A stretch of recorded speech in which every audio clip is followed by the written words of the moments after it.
Hello, everybody from Oxford. That's the Natural History Museum.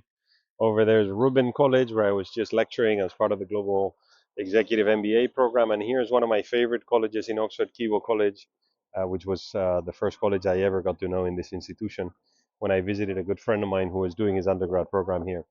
I've been giving this lecture for MBA program students on the state of global politics, of global affairs, and we discussed sort of the fracturing of the international system and the volatility that we're seeing in global affairs. And a lot of questions came up about the future of Europe, even about Spain's stance on foreign policy.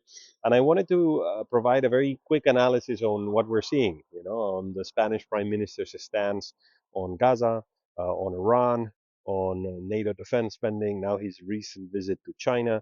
So a lot has been written and said about how he seems to be sort of defending or spearheading an anti-US stance, but in fact, there's much more structure and substance to it. And what this really is a pivot in Spain's strategic stance towards trying to be a bridge with the global south. So, in the space of the last few months, the Spanish prime minister has been in an official visit to India. We had a dual year India Spain. He's been to China in what has been his fourth visit in 4 years. He just hosted a meeting of progressive leaders in Barcelona where you had the president of Brazil, Lula, you had Sheinbaum, the president of Mexico, Ramaphosa from South Africa, and many others.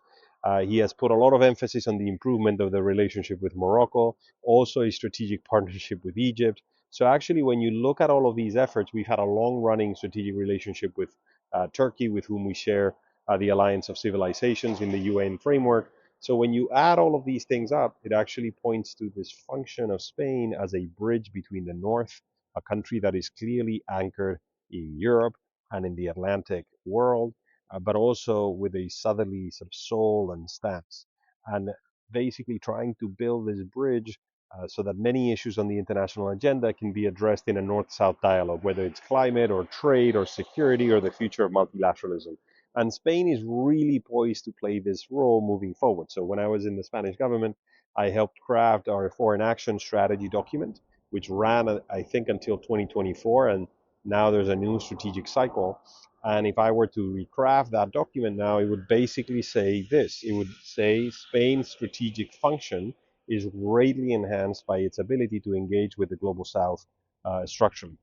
So this is what's playing sort of beneath the surface. It's not exclusively about Trump or about other issues or about a preference for China over the US. It's in fact a structured attempt to become the bridge between the North and the global South. Thank you, everybody. Bye bye from Oxford.